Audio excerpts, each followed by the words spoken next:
So hi, I'm Gab Jovellanos. I'm the set design head. I'm Jill Mira Flores, and I'm the set design co-head. Well, to start, I feel like at the beginning we were more idealistic than realistic or practical because we didn't really have we didn't have a concept beforehand because compared to the other lambs, the previous lamb, I mean, they had to work with like paintings, like the sets were paintings, but for us, we had to assess the overall vibe or the overall concept of each artifact, and it was a little bit hard, but for as time passed by, we had to get. What do we do? What do we do? we had to get more practical, given that we had limited time and limited resources as well. Yes. Do I answer this too? Yes. I think for me, the conceptualization process was very difficult because I think a lot of us were very new to set design. So I think it was a really big challenge making all of the sets, like from the conceptualization part and then to the actualization of the sets. But I think even despite the many challenges we faced, I think our members were able to really bring out the stories of each of the artifacts, and that was very proud. It's a very proud moment for us. I think we have to give a lot of credit to our members because despite a lot of them being new to set design, they were very, very ambitious with their sets. And that's, honestly, that was a very nice trait for them to have, because if I'm being honest, I didn't know what they would come up with for their sets. But I think through probably some of their research and maybe from looking at the sets and probably doing their research on each of the artifacts, they were able to incorporate the design and the overall vibe of their set, and it was able to be very cohesive with the other stage comms. So yes. And for me, I feel like, what she said, that they were very ambitious. Yes, they were very ambitious, and I think that came with like their passion and their understanding for the messages that the artifacts and the production convey. Like they were very they had a lot of ideas to make the sets come to life. Given that most of the artifacts were made like ages ago, they were made years, like honestly, like centuries ago. They were made with various materials that had a lot of textures, and I think using techniques like painting on like stones or something, and we had to use a lot of pillars. Notably, that was one where we had like a lot to do and to use. So we really had to make them look like they were aged and that they're not really taken care of properly, because they were messy. And they weren't messy. They were crumpled. They were aged, and I feel like that helped deliver just how long they've been in the museum itself. Hi, I'm Pao Nakpil, and I'm the co-head of costume and makeup. I'm Sienna Garcia, and I'm the head for costume and makeup. Okay, so the conceptualization process was... So basically, we started when the both of us already got the role. We had our own personal meeting, just the two of us heads. And we used resources like Pinterest or Google to research photos or get reference photos on how we want the makeup and costume to look like. I also did my own independent research, like how the caryatid sister was a pillar, so that If you can see in the costume, we like it's like some faded lines, like how we made her look like a pillar, and along with the set, so that she complements her set, or how some artifacts look more masculine, such as the marbles of Parthenon and the Sphinx of Taharko. We also had a few artifacts that look similar to each other, such as the caryatid sister and the marbles. So we had to do like some research how we can make them, like how we can differentiate them. So with that, we made the caryatid sister look more feminine, and then the Parthenon marbles more masculine. I also work with the directors and scriptwriters to fully understand the character, so that the costume and makeup reflects on their emotions, their character talaga, and their true personalities.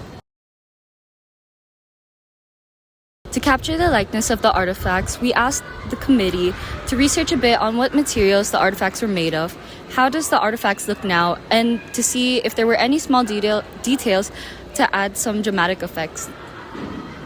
To add on to that, I liked it to separate on how we were making them an artifact and how we were turning them into life, since it's a living arts museum nga. And I wanted to highlight I wanted to highlight their script using the costume and makeup. So for example, I tied up the marble's hair in like parang it's like if you like see the bangs are like how marbles are sculpted, or like how the sculpture's hair, pero in the back it looks kind of messy. And I actually got asked by Miss J, by our teacher, or like by our director, why it was like that.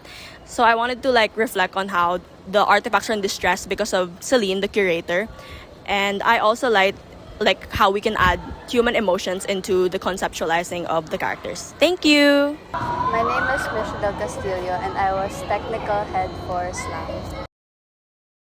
For the conceptualization process, we mainly did most of the conceptualizing, or the actual changing of the lighting, or the way we were gonna make the audience perceive the lights and the sounds when we were actually practicing with the cast already.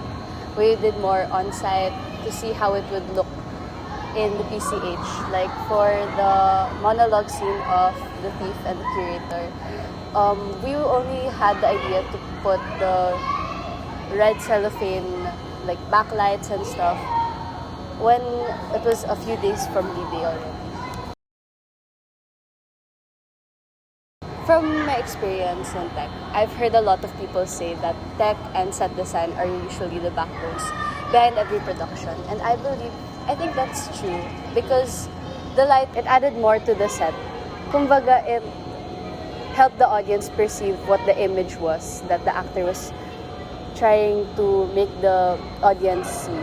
Like, if the actor was saying, oh, it was a bright day, it was nice, it was happy, I was happy, the people around me were happy, we would use yellow lighting to lighten the mood. And then when it was for the darker or more, I would say, gory, or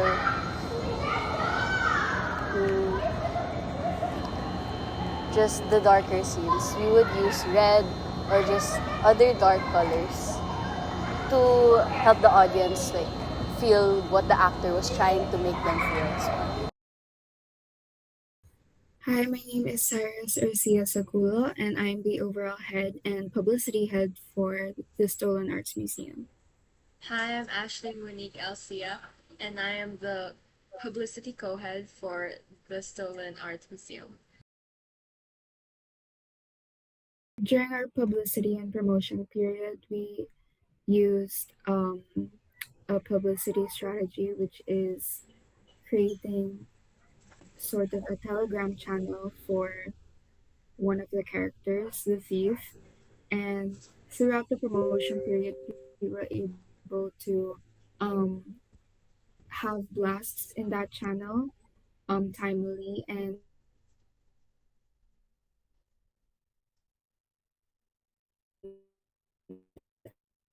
atmosphere of the story. And I think it interested the student body to want to learn or find out more about the play.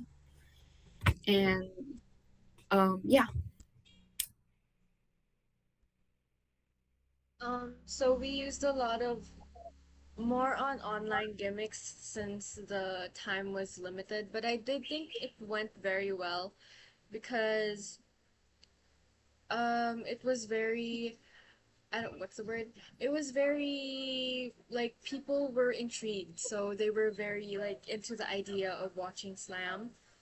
And since Slam like deals with a lot of history, we made it I feel like we made it appealing to the student body because um technically the student body doesn't just go around like it doesn't just go around the current situation. It also protects the history of the school. So it's kind of similar, but this time since Slam was more about the history of the significant iconographies that we had or the art pieces that we had in the show.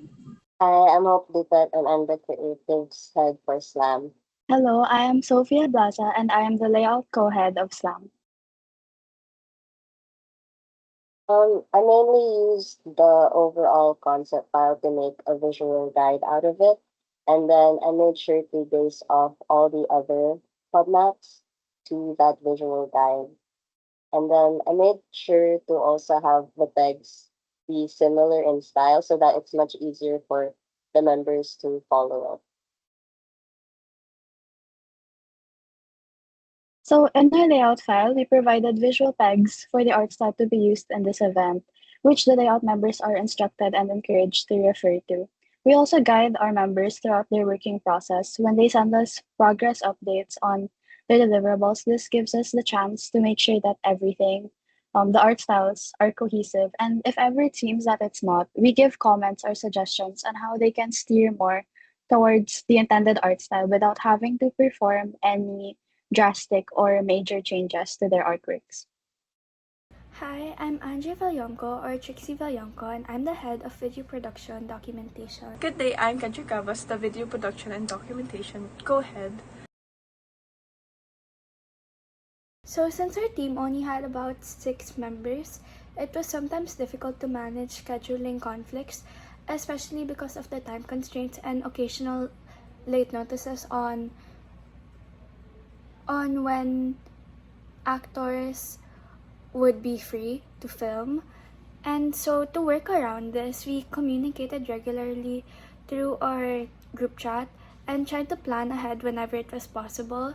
I think as a way that our committee tackles concerns is that we communicate these concerns regularly to our overall heads or any involved other committee heads in regards to especially availability of our document members on a specific day. We do try to inform beforehand of or let them know that oh, this specific member can't come and that we would need to adjust specific schedules because of that, or if ever we communicate also as well regarding ideas that they or visions that they want us to apply to creating videos. So yeah, then again, we make sure that communication is key to ensure a smooth flow in our production team.